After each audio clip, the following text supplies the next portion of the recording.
భీష్ముడు అసలు పేరు దేవవ్రతుడు. ఇతను భారత మహాకావ్యమైన మహాభారతంలో అత్యంత గొప్ప, గౌరవనీయమైన పాత్ర. ఇతను తన భయంకరమైన ప్రతిజ్ఞ, ధర్మ నిబద్ధత మరియు కురువంశానికి చేసిన త్యాగం వల్ల ప్రఖ్యాతుడయ్యాడు. భీష్ముడు శాంతనుడు అనే రాజుకు మరియు గంగాదేవికి పుట్టినవాడు. గంగా శాంతనుడిని పెళ్లి చేసుకునే ముందు ఒక షరతు వేసింది: నన్ను ఏ విషయానికీ ప్రశ్నించకూడదు. ఆమె 7 మంది పిల్లలను పుట్టగానే నదిలో వేసింది. 8వ పుట్టినప్పుడు శాంతనుడు ఆపాడు.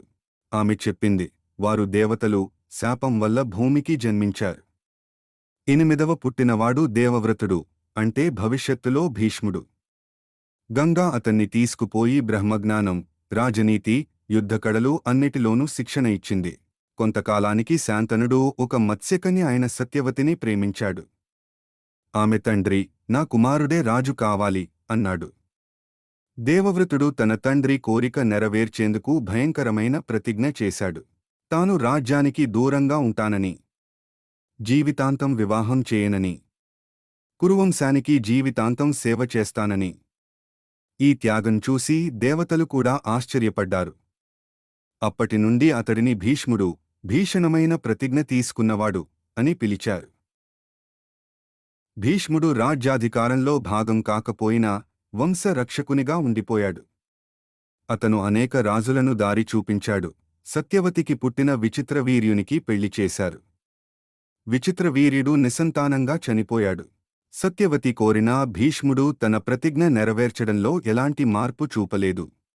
అంబా, అంబిక, అంబాలిక అనే రాజకుమార్తెలను భీష్ముడు విచిత్రవీర్యుని పెళ్లి కోసం తీసుకొచ్చాడు. కాని అంబా ఇప్పటికే శల్యుడు అనే రాజును ప్రేమిస్తోంది. భీష్ముడు ఆమెను వదిలిపెట్టినా శల్యుడు ఆమెను తిరస్కరించాడు. అంబా చాలా కోపంగా భీష్ముని వ్యతిరేకంగా తపస్సు చేసింది. చివరికి శిఖందిగా పునర్జన్మ పొందింది. భీష్ముని మరణానికి కారణమైంది. భీష్ముడు కౌరవుల పక్షం నుండి యుద్ధంలో పాల్గొన్నాడు.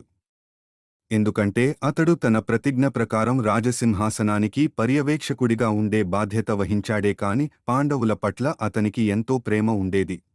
మొదటి 10 రోజులు యుద్ధానికి సేనానిగా ఉన్నాడు.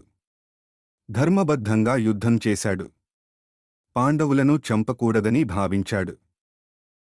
భీష్ముడికి ఇష్టమైన సమయంలో మరణించగల శక్తి ఉండేది. పిత శాంతనుడిచ్చిన వరం. శిఖంధిను ముందు పెట్టి అర్జునుడు ఆయన మీద బాణాలు వదిలాడు. భీష్ముడు బాణశయ్యపై పడిపోయాడు, కాని మరణించలేదు.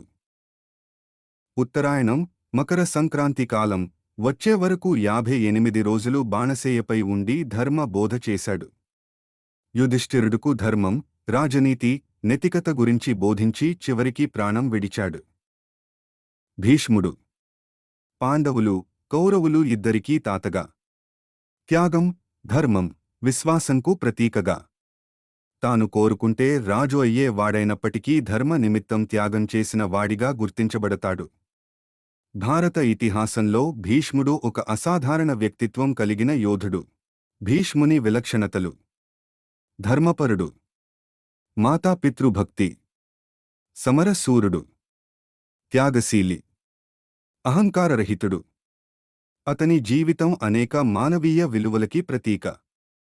భారతీయ సంస్కృతిలో భీష్ముడు ఒక ఆదర్శమైన వ్యక్తిగా నిలిచాడు.